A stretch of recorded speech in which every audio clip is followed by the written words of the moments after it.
चलो स्टार्ट करते हैं चैप्टर नंबर 2।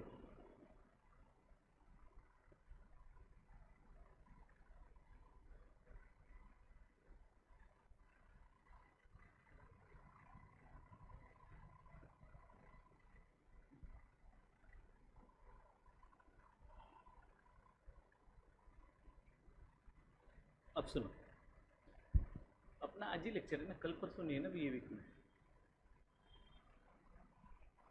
क्यों होता है? नहीं, मेरा सोचा ये वीक कंटिन्यू हो जाए ना, चैप्टर 2 खत्म हो जाए, वापस मैं चैप्टर चालू करूँगा नया। ब्रेक। ये मत।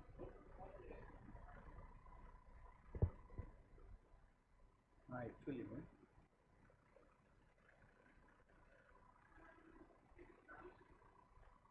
बोरीवली का अच्छा हो गया, बोरीवली अंधेरी कंटिन्यूटी में चल रहा है।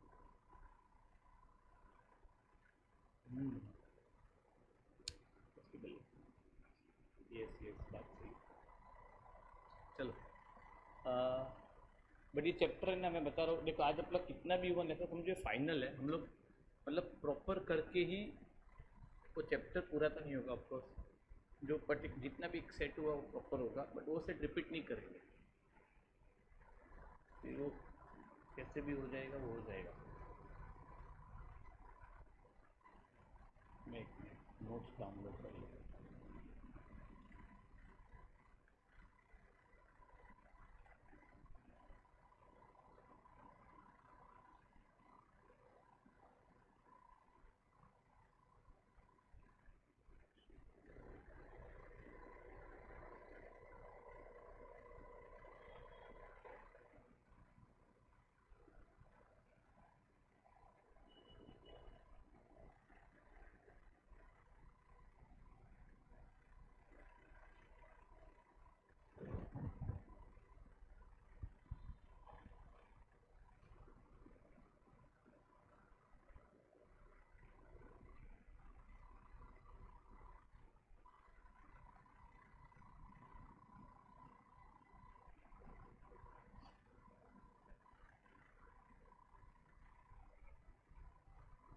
चलो चैप्टर नंबर 2।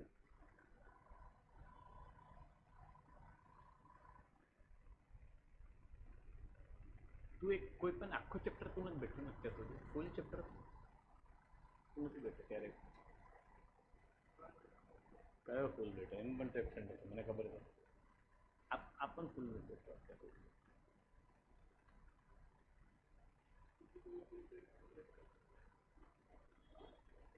हाँ बराबर, तो फिर तू ऑनलाइन ऑफलाइन था।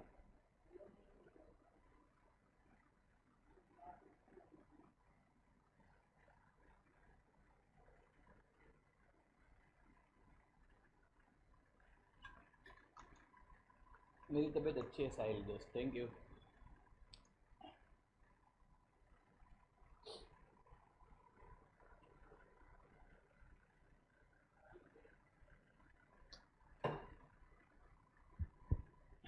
चलो स्टार्ट करते हैं, अब सुनो।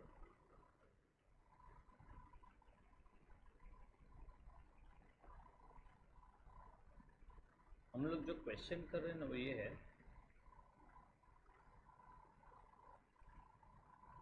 देख हम लोग क्या कर रहे हैं पहले, हम लोग है ना सेट ए कर रहे हैं, chapter number 2 strategic analysis external environment. सबसे टफेस्ट सेट ये है चैप्टर, ठीक है। अगर ये सेट हो गया ना, मतलब तुम्हारा 50% चैप्टर खत्म, वैसा है ये सेट। आज अपना 12:30 से 3:30 है बराबर, ट्राई करेंगे कि हो जाएगा 90%, ठीक है। और ये सेट में ना केस स्टडीज इसी में से आता है, मतलब अगर ये सेट जो एब्सेंट है उसका चैप्टर 2 गया, ठीक है। बाकी नीचे वाला सेट इजी है, पर हम लोग सेट ए खत्म कर देंगे। क्वार्टर 5 फोर्सेस मॉडल ये सबसे इम्पोर्टेंट आंसर है, मतलब ये है ना, ये पूरा एक आंसर है, मैंने इसको काट काट के इतने में किया, आंसर ही किया तो 8-10 पेज का पूरा, अलग अलग अलग कंसेप्ट पेज, ठीक है। अब सुनना, quarter 5 forces model of competition. अभी ये लोग क्या बोलते हैं, कोई भी बिजनेस है ना उसको ये 5 लोगों से बहुत कंपटीशन हो सकती है, आज फॉर एग्जाम्पल कोई भी बिजनेस है, उसको ये 5 लोगों से कंपटीशन होती है। कोई भी बिजनेस है उसको 5 लोगों से कंपटीशन होती है। पहला, एक थ्रेट ऑफ न्यू एंट्रेंट। मतलब अभी फॉर एग्जांपल हमारे एक कोचिंग क्लास है, 5 साल 10 साल से है। अब एक मार्केट में नया कोचिंग क्लास आ गया, तो एग्जिस्टिंग वालों को थ्रेट। नया एंट्रेंट कभी भी मार्केट में आएगा ना, एग्जिस्टिंग वालों को थोड़ा थ्रेट होता है। तो ये एक कॉम्पिटिटिव प्रेशर है, कॉम्पिटिटिव प्रेशर है। नेक्स्ट है बार्गेनिंग पावर ऑफ बायर। अब फॉर एग्जाम्पल अभी एक चाय की दुकान है मेरे पास, ठीक है। अब प्रोफेशनल एकेडमी के नीचे ही चाय की दुकान है। मान लो भी वहाँ पर चाय ना, जितने भी स्टूडेंट्स हैं ना सब वहीं की चाय पीते हैं और उसका धंधा ही हम लोग से चलता है। तो एक बार सब स्टूडेंट लोग मिल गए। स्टूडेंट लोग ने बोला देखो यार, अगर अपने को भी चाय पीनी हम नीचे से ही पी रहे, क्यों ना हम उसके साथ बार्गेन करें। तो चाय वाले को मेरे को आके बोला भैया सुनो, अब जो आप चाय 15 में देते हो ना, हमको 12 में दो, वरना कल से हम कोई भी स्टूडेंट आपके यहाँ पर चाय नहीं पिए। इसको कहते हैं सब बायर एक हो गए। सब बायर क्या हो गए? एक हो गए। बार्गेनिंग पावर ऑफ बायर, ये भी एक बिजनेस को थ्रेट है। बार्गेनिंग पावर ऑफ सप्लायर, ये था बायर। ये क्या है? Bargaining power of supplier. इसका मतलब पता है क्या? अब सुनो, अब चाय के लिए जो मुझे रॉ मटेरियल आता था वो देता था कोई एक्स पर्सन। अब उसको पता चल गया कि मेरा चाय बहुत अच्छा बिक रहा है, क्योंकि रॉ मटेरियल किसका है? उसका। वो सप्लायर था। अब वो सप्लायर ने क्या किया? 2-5 रुपये बढ़ा दिया। बोलता है मेरे को 2-5 रुपये एक्स्ट्रा दो, वरना बंद कर दो। Bargaining power of supplier. और एक पॉइंट, ये 3 तो बिजनेस को तकलीफ है। Rivalry among current player. अब सुन, एक एरिया में 3 चाय वाला है, ए बी सी, पर ये बी और सी का आपस में बहुत झगड़ा है, बहुत झगड़ा है। तो बी क्या करता है, जैसे भी कस्टमर आता है ना, बोलते इधर आ जाओ इधर आ जाओ इधर आ जाओ। सी क्या करता है, 2 रुपये सस्ता, बी से 2 रुपये और सस्ता। नहीं समझा? इसमें फंसता कौन है? फंसा कौन? कौन? सुनते भी नहीं है। ये ए बी और सी है, ये दोनों झगड़ा करते हैं, ये डिस्काउंट देते हैं। हाँ फंसा है। 2 जन की राइवलरी के चक्कर में ए फंस गया। तो राइवलरी अमंग करंट प्लेयर्स, 2 जन की राइवलरी के चक्कर में तीसरा फंस गया। ये बिजनेस को एक तकलीफ है, और बड़ा तकलीफ है सब्सटीट्यूट। अब मैं चाय बेच रहा हूँ, सामने एक नींबू शरबत वाला आ गया, इधर एक सोडा वाला आ गया, इधर गन्ने का जूस आ गया, इधर मौसमी जूस आ गया। अब जिसने मौसमी जूस पी लिया वो फिर बोलेगा अभी चाय नहीं पीना, मतलब मेरा एक सब्सटीट्यूट आ गया। बिजनेस को बिजनेस को ये 5 लोगों से बहुत बड़ा थ्रेट है। 5 लोगों से। पहला क्या बोला मैंने? New entrant. दूसरा bargaining power of buyer, rivalry among current players, और सब्सिडी। ये है कॉम्पिटिटिव प्रेशर। तो अभी एक काम कर, पहले मैं जैसा बोलता हूँ वैसे लिख। बुक ले, पेन ले, हेडिंग दे, chapter number 2 main work set ए।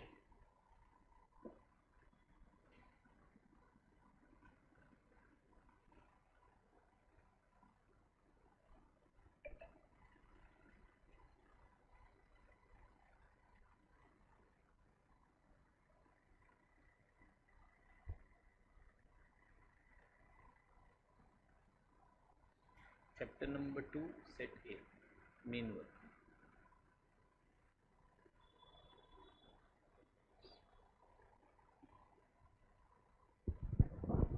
हाँ बराबर, एक दिन घाटकों पर मेरा क्लास था, मेरी तबीयत डाउन हो गई थी, अच्छा लगता तो बुखार, और दो दो दिन पहले मैं वही सोची इसको कैसे पता चले।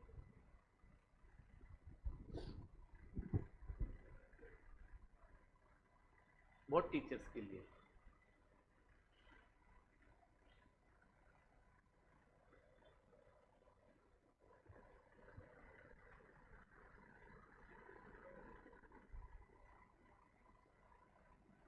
हाँ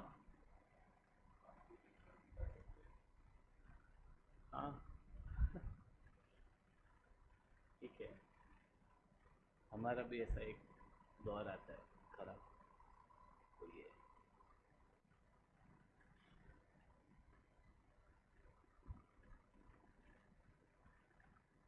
हो गया भाई, लिखा। अब ये लिख पहले, Potter 5 forces model of competition. बाकी टीचर क्या तुम्हारे की बजाते नहीं है ना फोन करके घर पे, घर पे फोन थोड़ी करते हैं। हाँ बट करते नहीं है ना, मैं कर देता हूँ तो बच्चे अगेंस्ट हो जाते हैं।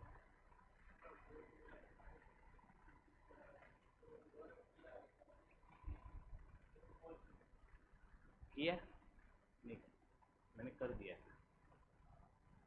दूसरी बात, एक दो को सुना दिया था, तो ऐसा भी होता है ना। हाँ टाइम नहीं है, बहुत स्टूडेंट, बहुत। क्वार्टर 5 फोर्सेस मॉडल लिखा। अब पहला पॉइंट लिखना, उसमें ना 5 पॉइंट लिख देना, 1 2 3 4 5 नंबरिंग दे दे।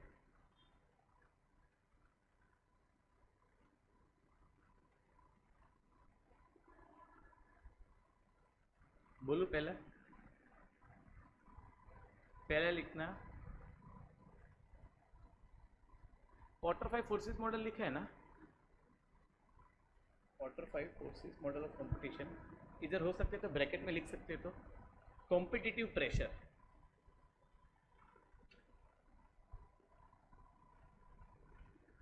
Competitive pressure.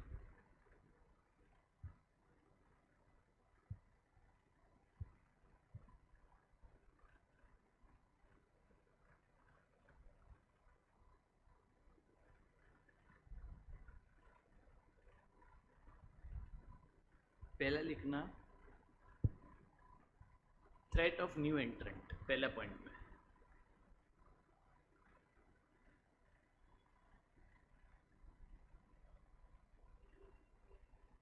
लिखा। दूसरा लिखना, बार्गेनिंग पावर ऑफ बायर।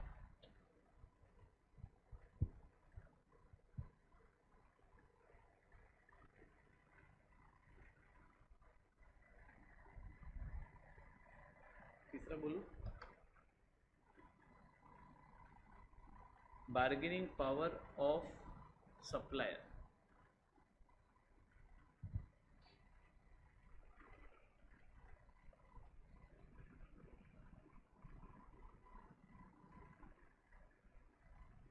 चौथा बोलूं, राइवलरी अमॉन्ग करंट प्लेयर्स।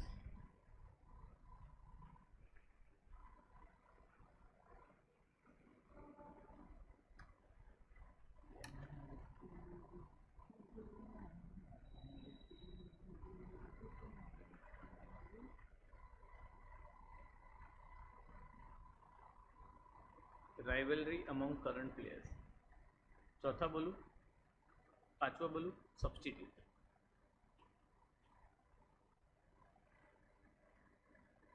तेरी बुक भी नहीं है अब तक, टेक्स्ट बुक का है। अभी सुनो, मैं जैसा बोल रहा हूँ वैसा पहले सुन लो एक बार। कॉस्ट लीडरशिप स्ट्रेटेजी पता है हम लोग ने किया था, उसका एडवांटेज किया था पता है। वो आंसर देख जरा, टेक्स्ट बुक से मॉड्यूल से देख जरा।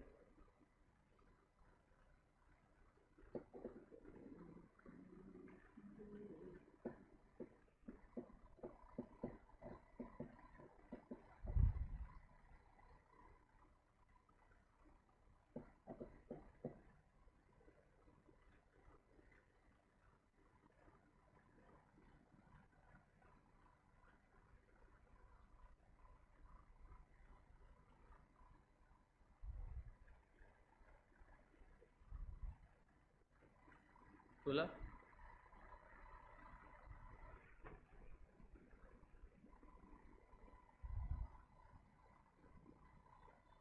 कॉस्ट लीडरशिप स्ट्रेटेजी का हम लोग ने एडवांटेज किया था।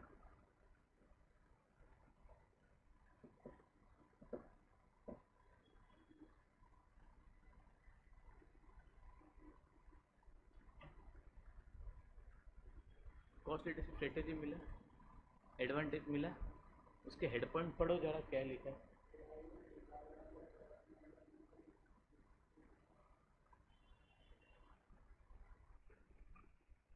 सेम क्यों पता है? क्योंकि cost leadership strategy, differentiate strategy, ये भी माइकल पॉटर का ही था। याद है हम लोग ने छोटी छोटी बातें में लिखा था। तो cost leadership strategy, differentiate strategy भी माइकल पॉटर का ही था, और ये आंसर भी माइकल पॉटर का ही है। और ये आंसर में ये बोलता है कि माइकल पॉटर को ये 5 बिजनेस को, ये 5 लोगों से बहुत कॉम्पिटिटिव प्रेशर है। ये समझा? पूरा केस स्टडी इसी में से आता है, चैप्टर 2 का। ये समझा इतना पहले? डन? पक्का? अभी सुन लेना नेक्स्ट। अभी हम लोग कर रहे हैं पहले थ्रेट ऑफ न्यू एंट्रेंट। तो एक नया page heading they they, threat of new एंट्रेंट। ये तो वो इसमें जगह है ना। हाँ तो 2 लाइन छोड़ के लिख दे, 2 लाइन छोड़ के लिख दे, थ्रेट ऑफ न्यू एंट्रेंट।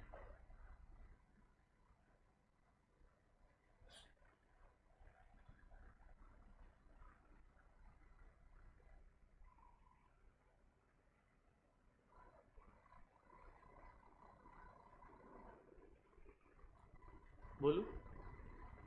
उसमें ना दूसरा क्वेश्चन लिख, एक लाइन छोड़, मतलब नेक्स्ट लाइन पे दूसरा क्वेश्चन लिख।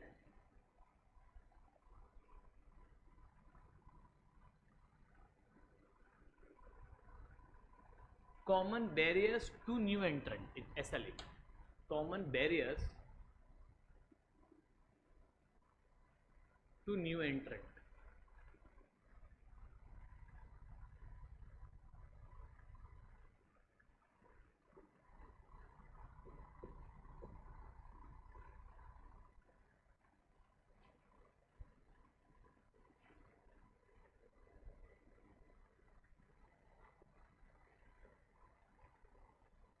हो गया? Common barriers to new entrant मतलब क्वेश्चन पता है क्या है? इन नए एंट्रेंट को ये सब बैरियर है to entry in the market. आज फॉर एग्जांपल सुन, ओए बुक में मत देख, बुक में कुछ नहीं लिखा, बुक खोलना भी नहीं है, सुन पहले। आज फॉर एग्जांपल मैं एक कोचिंग क्लास हूँ और एक एक्स कोचिंग क्लास है। अब कोई नया कोचिंग क्लास आया, तो नया कोचिंग क्लास को नया एंट्रेंट हो गया, वो उसको क्या क्या बैरियर है when they will enter in the market. नया कोचिंग क्लास को क्या क्या बैरियर्स है when they will enter in the market, ये क्वेश्चन है। ये समझा पहले? पक्का? डन? अब सुन लेना ध्यान से।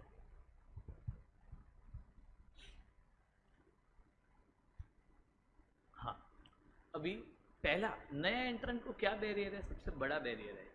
नया एंट्रेंट को क्या लगेगा?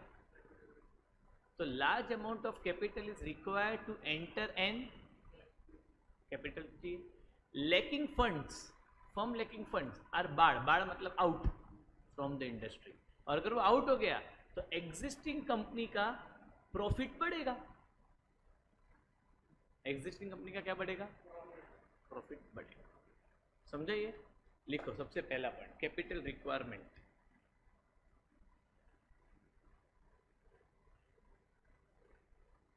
उसके अंदर ही पॉइंट है ना। तो पहला पॉइंट कैपिटल रिक्वायरमेंट।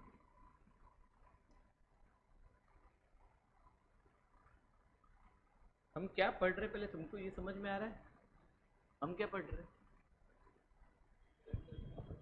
नए एंट्रेंट को क्या क्या तकलीफ है नया धंधा चालू करने के लिए। एंट्रेंट तो आ गया, पर तकलीफ क्या क्या है इसको? हिंदी में लिखने तो लिख लो, उधर लिखना है, उधर हिंदी में, ठीक है।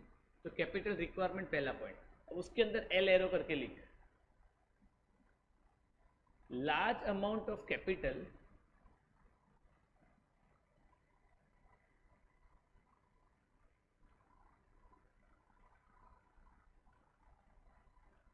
is needed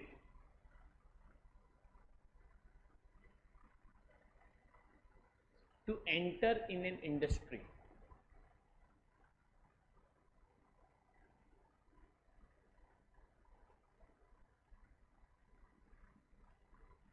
Next L arrow. Lack of funds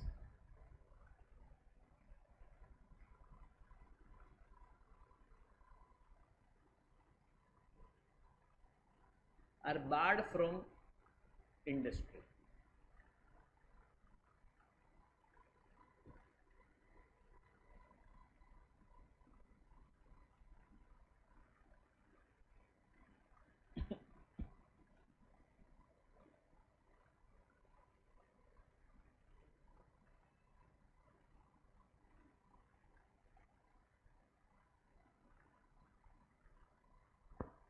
Lack of funds are barred from industry.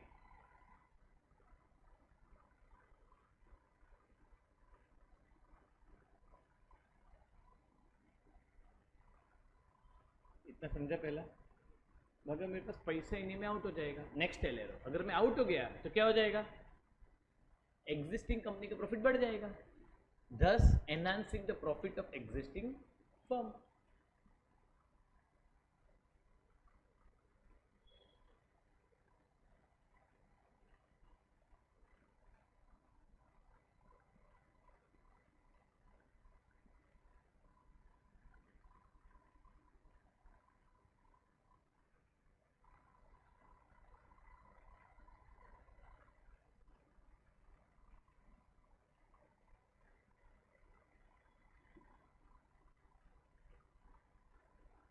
Existing company का जो भी प्रॉफिट है वो बढ़ जाएगा.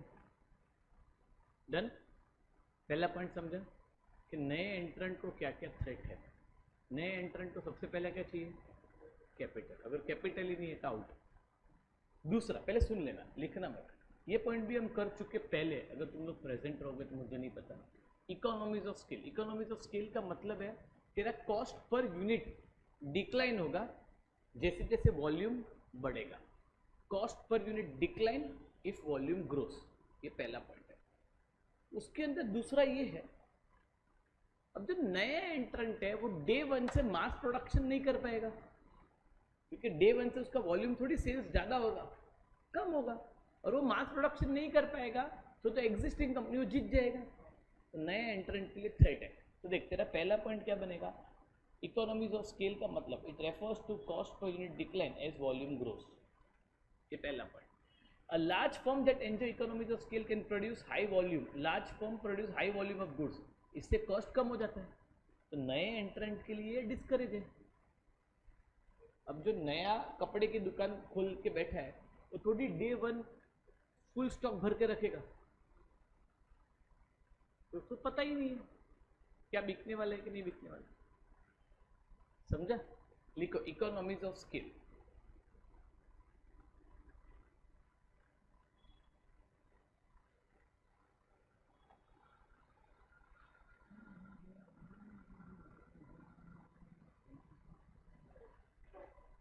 ठंडी लगता है ना, तो बंद करना. आप बंद करना.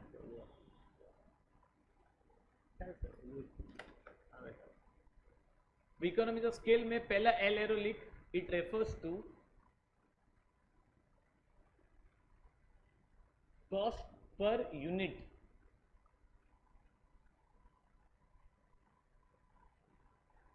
डिक्लाइन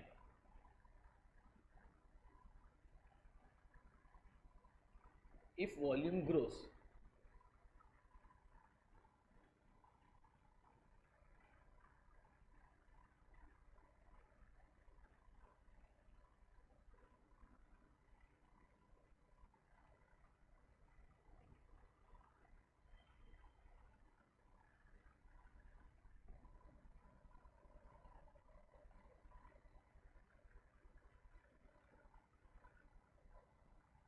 हो गया? Cost per unit decline if volume grows. इतना समझा पहले? अरे समझा? नेक्स्ट एल एरो लिखना. Large firm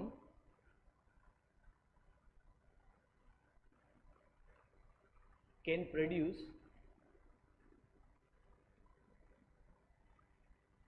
high volume of goods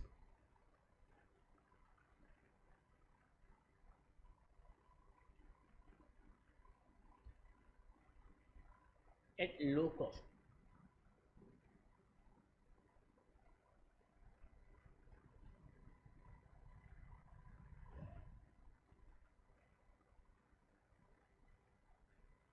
next है लेटर लिखना, न्यू एंट्रेंट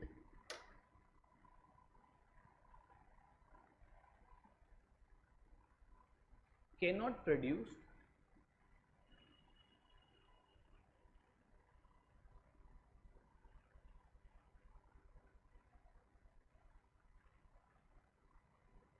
at bulk.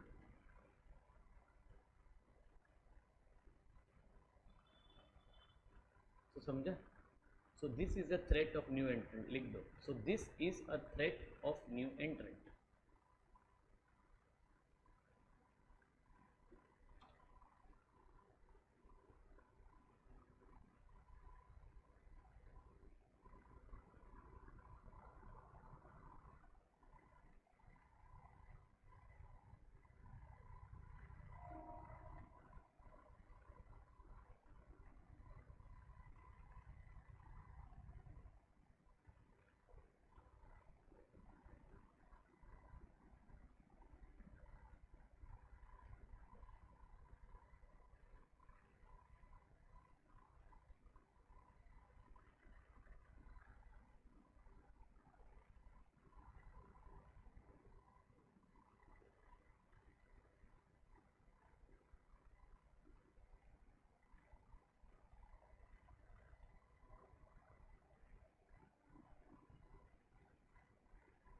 हो गया?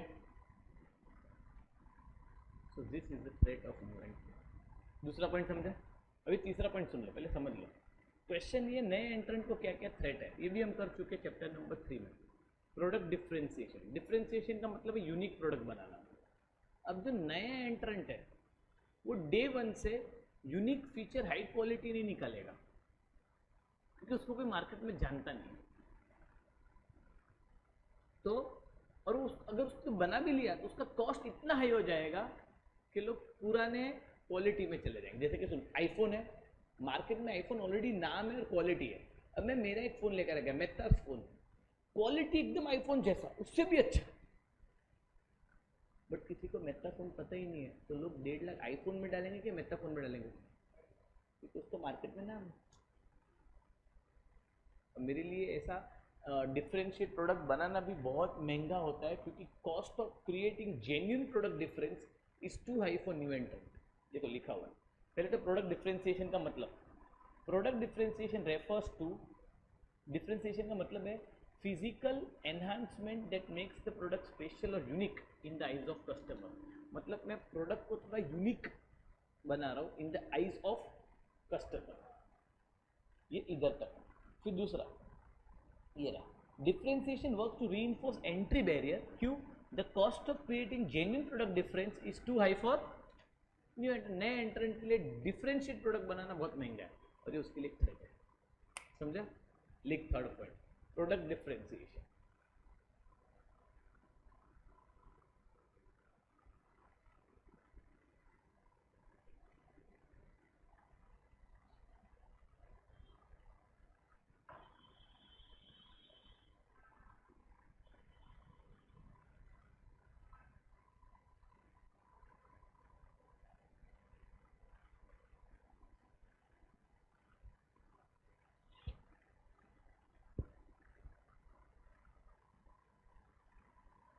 हो गया?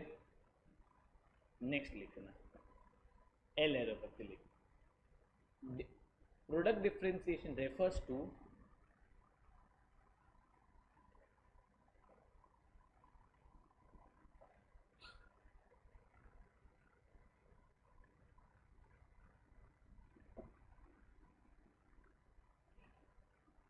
physical enhancement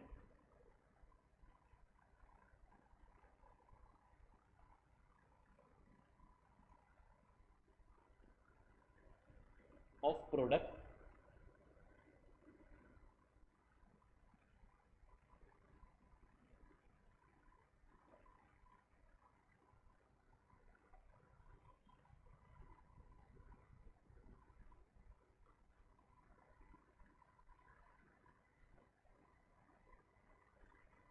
that makes unique.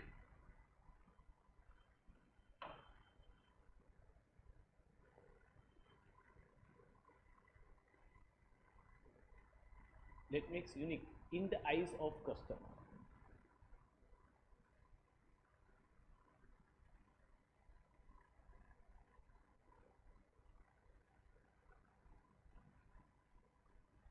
That makes unique in the eyes of customer.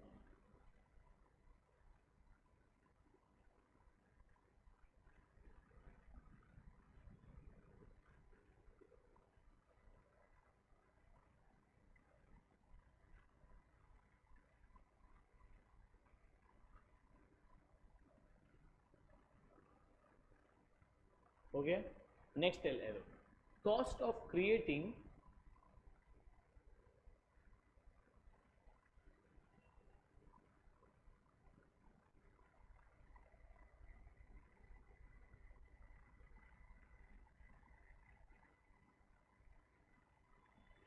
cost of creating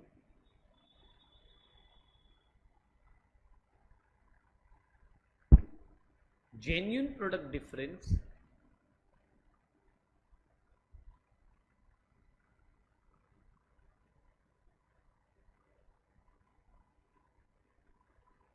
is too high for new entrant.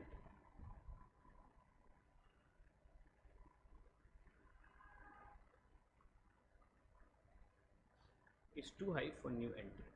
So this is a threat for new entrant. समझा? So this is the threat for new entrant.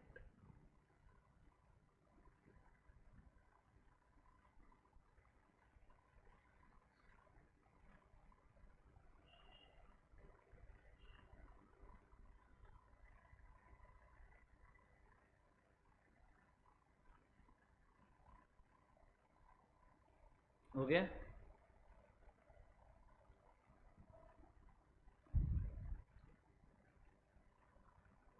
Next, अब switching cost सुन लेना. Switching cost बहुत simple है. अब सुना, मैं market में हूँ एयरटेल, नहीं मैं हूँ जियो, मैं नया आया हूँ, ये एयरटेल है, तू कस्टमर है, तू ऑलरेडी एयरटेल का सिम कार्ड यूज़ कर रहा है. अब मैं तुझे कॉल करता हूँ, सर मैं जियो से बात करता हूँ, आपको है ना हर रोज़ का 5 GB internet free, 500 SMS free, incoming outgoing free, Jio Hotstar का सब्सक्रिप्शन फ्री, क्या आप लोगे? अरे बोल, तुझे पूछ रहा हूँ यार. वो ऐसा करते हैं यार, क्या आप लोगे? हाँ बराबर. अब मैं तुझे ये बोलता हूँ, बट सर ये सबका पैसा है, वन टाइम चार्ज 5000 रुपीज़. बोल क्यों? सुन तो वो क्या बोलेगा पता है, सर मैं ऑलरेडी ना मैं एयरटेल यूज़ कर रहा हूँ और मैं एयरटेल से खुश हूँ, क्योंकि ना सर एयरटेल छोड़कर तुम्हारे पास आने के लिए स्विचिंग कॉस्ट बहुत हाई है. तो नया एंट्रेंट आएगा ना, उसको अगर पुराने के कस्टमर चाहिए ना, तो स्विचिंग कॉस्ट जीरो या तो फ्री करना, एकदम एकदम कम रखना पड़ेगा, वरना पुराने लोग एग्जिस्टिंग कंपनी के पास ही रहेंगे. नहीं समझा? आज हम लोग आए मार्केट में, ऑलरेडी मार्केट में 2 कोचिंग क्लब थे. हम लोग ने पहले क्या लिखा, स्टडी नाउ पे लेटर.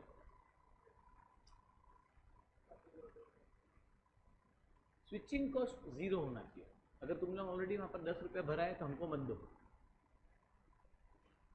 स्विचिंग कॉस्ट एकदम कम होना चाहिए. स्विचिंग कॉस्ट कम नहीं होगा ना तो धंधा बंद हो जाएगा. स्विचिंग कॉस्ट एकदम कम होना चाहिए. इतना समझा? पहले लिख स्विचिंग कॉस्ट.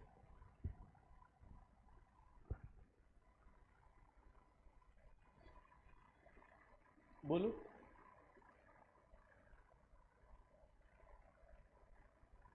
देख पहले तो ये लाइन लिख दे, यहाँ से यहाँ तक लिख दे पहले एल एरो करके, फिर मैं बताता हूँ पूरा क्या है.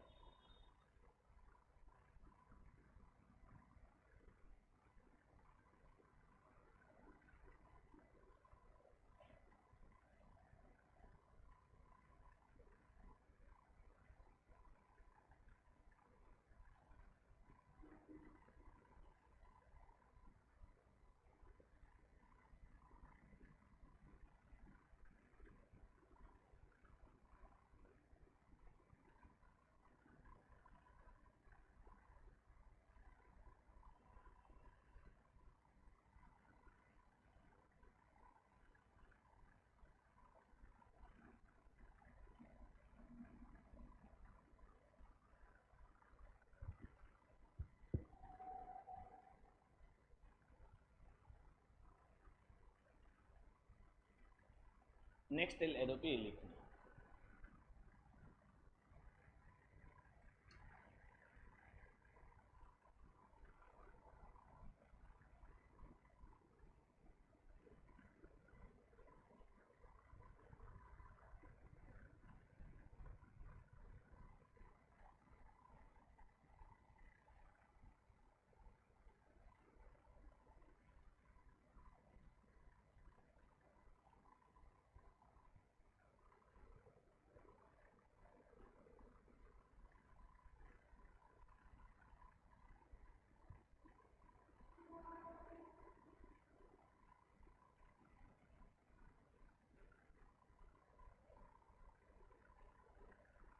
बोलो आगे। अब देखो इसमें क्या बोला हुआ है, पहले ये सुनना। New entrant must be able to persuade existing customer of other company to switch to its product. तो न्यू एंट्रेंट को परसुएट मतलब to get existing customer of other company. तो मेरा स्विचिंग कॉस्ट कम होना चाहिए। When such switching cost are high, buyers are not reluctant to change. Buyer change नहीं होगा, बायर अपने एग्जिस्टिंग के साथ ही रहेगा। इतना समझा? आगे करें। Next, brand identity. अब सुन ले पहले,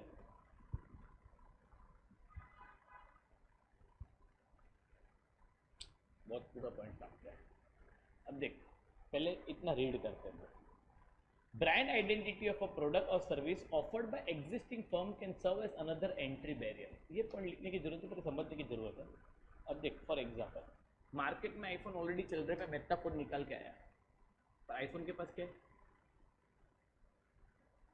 ब्रांड है, सालों से बेहतर, मेरे को कोई नहीं जानता, लोग पहली बात उधर चले जाएंगे। दूसरा, brand identity is very important for infrequent purchase product that carry high unit cost. मतलब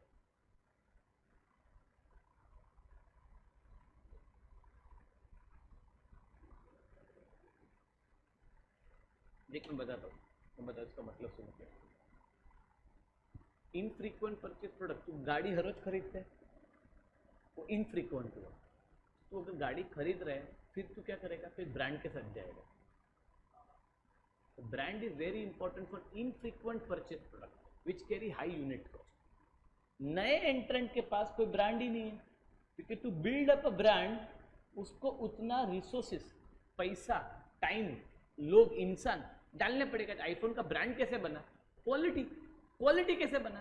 जब उसकी रिसर्च एंड डेवलपमेंट टीम ने वो प्रोडक्ट को लॉन्च करते हो कितना टाइम डाला है, पैसा, सैलरी दी है सबको। नए एंट्रेंट के पास वो रिसोर्सेस ही नहीं है, मैन, मशीन, मटेरियल, मनी। समझे? लिख, ब्रांड आइडेंटिटी।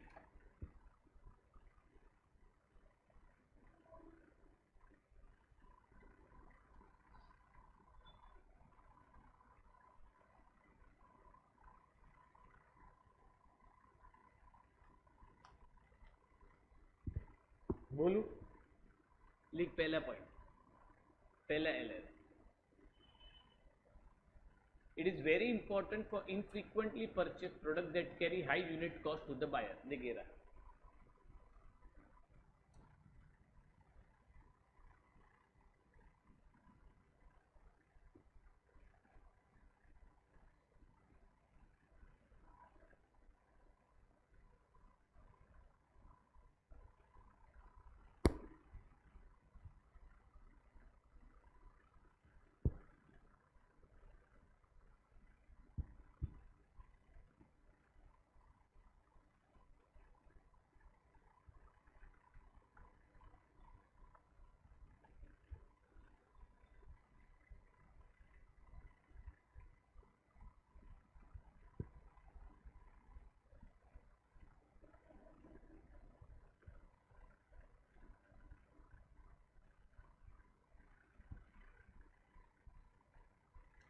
लिखा पहला point.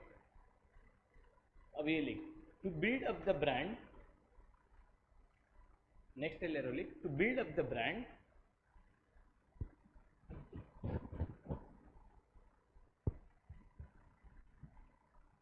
new entrant has to commit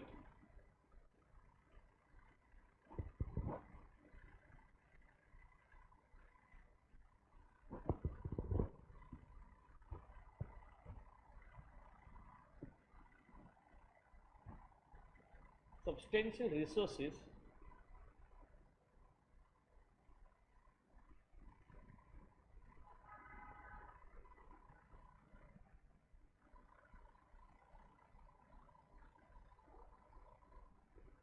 over a long period of time.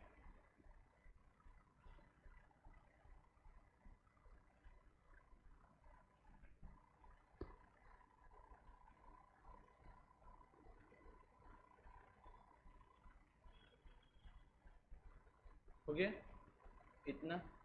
So this is a threat for new entrant. लिख दे. So this is the threat for new entrant.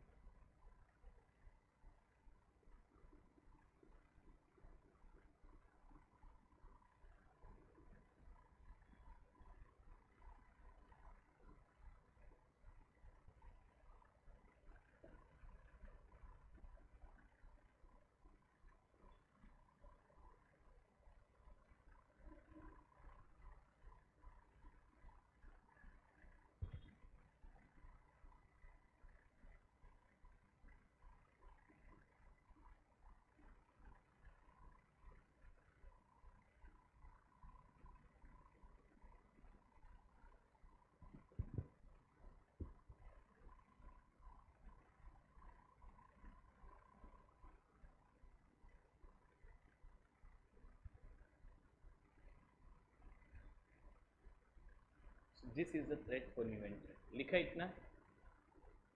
Done. Next access to distribution channel. पे लिखना मत, सुन ले पहले, बहुत simple है. इधर से इधर तक गया. सुन. पार्ले जी का बिस्किट हर एक दुकान दुकान में अवेलेबल है. गांव के भी दुकान में अवेलेबल है. अब मैं मेरा खुद का बिस्किट निकालता हूँ, क्या डे वन से वो गांव की दुकान में अवेलेबल होगा? क्योंकि मेरा डिस्ट्रीब्यूशन चैनल इतना स्ट्रांग नहीं होगा. मैं नया एंट्रेंट हूँ, तो अनअवेबिलिटी हो जाएगी. और अनअवेबिलिटी हो जाएगी तो लोग पार्ले जी खाएंगे जो अवेलेबल है वो. अरे है ना. लिख दे. Access to distribution channel.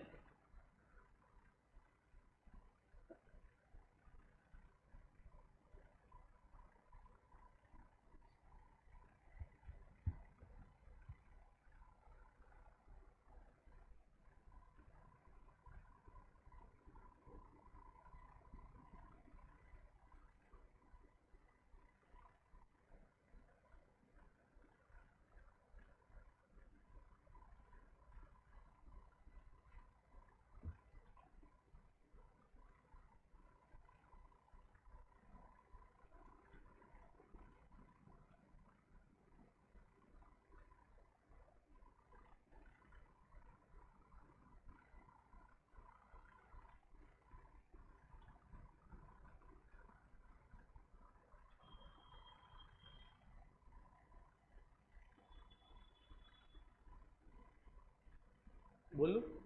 लिख एल है. The unavailability of distribution channel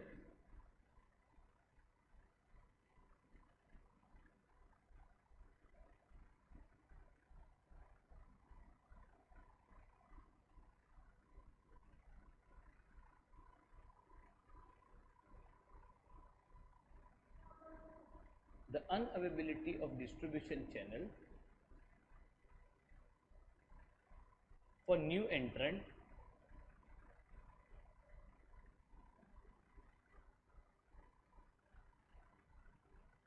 is a threat. बस इतनी पॉइंट करने के, 6 पॉइंट करने का आएगा. क्वेश्चन क्या है? Threat to new entrant. नए नए एंट्रेंट को जब कोई बिजनेस चालू करते उसको क्या क्या बैरियर्स है, ये आंसर है. एक बार रीड कर लो शांति से, बहुत काम का आंसर है. फिर दूसरे आंसर पे जाएंगे.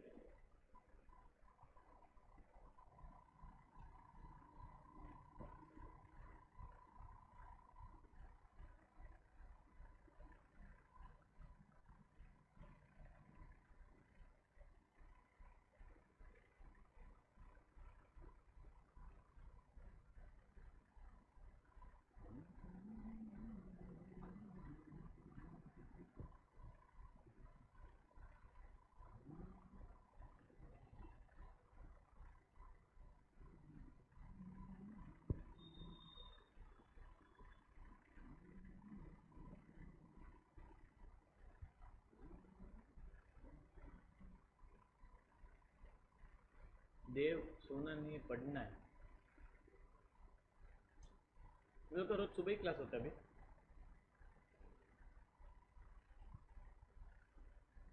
हो गया ये।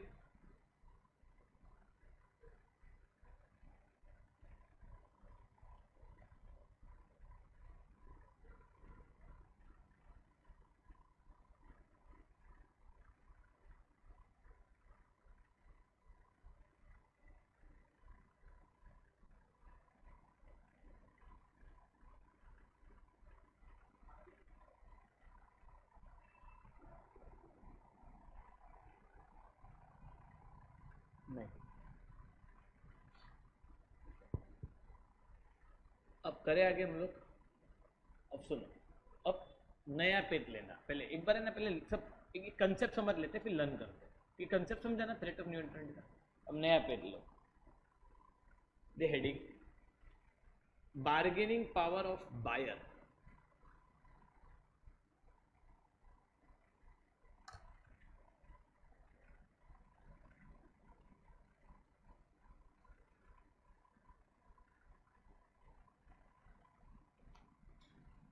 बायर कब बार्गेन करेगा? अरे है ना, ये भी एक कॉम्पिटिटिव प्रेशर है। लिख द ब्रैकेट में कॉम्पिटिटिव प्रेशर।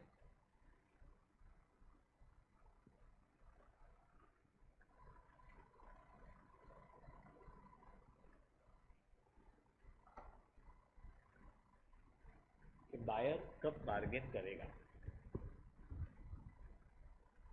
बोलू? अब सुन, पहले है ना 5 पॉइंट दे दे, एक लाइन छोड़कर। 5 पॉइंट नंबरिंग दे दे, एक लाइन छोड़कर।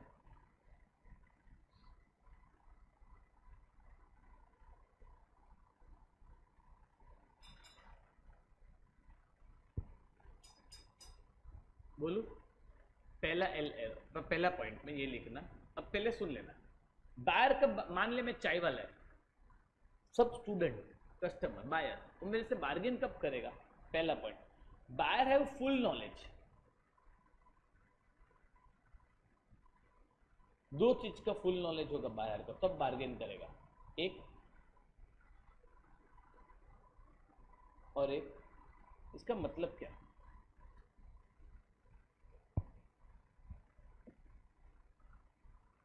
बेसिक इंग्लिश लिखा यार। बायर को, मैं चाय वाला है, सब बायर मेरे साथ आकर बार्गेन करते हैं। जब बायर को पता है कि दूसरा चाय वाला कहाँ पर है और वो कितने में देता है, एंड बायर को पता है भाई इसके सब्सटीट्यूट भी कहाँ पर अवेलेबल है, ये नहीं तो कोई और। समझा? तो ऐसा लिखना, बायर है फुल नॉलेज, उसमें 2 एरो कर देना। पहला पॉइंट लिख दो, बायर है फुल नॉलेज, उसमें 2 एरो कर देना।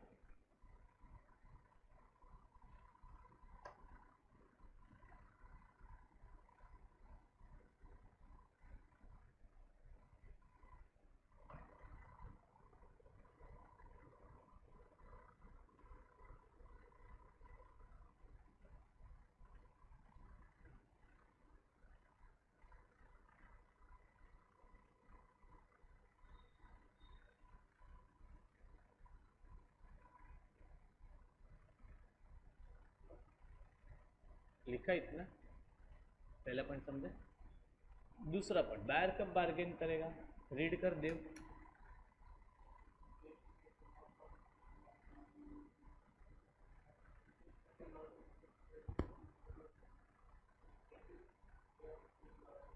इसका मतलब क्या? They spend lot of money industries product, they are big buyer. मतलब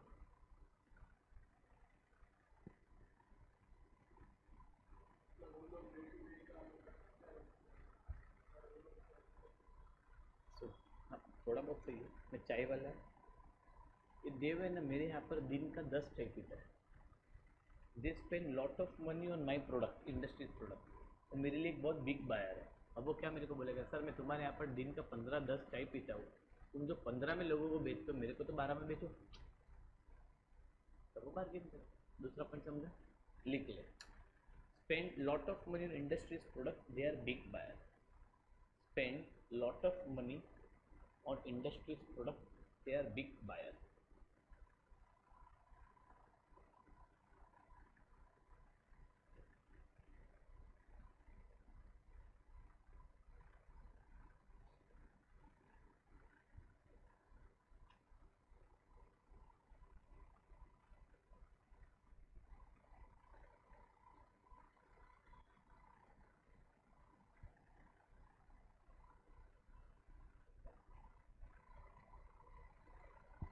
हो गया? हो गया? अब थर्ड पॉइंट देख लेना। थर्ड पॉइंट में मैंने 3 में डिवाइड किया, इसलिए 5 पॉइंट लिखा है।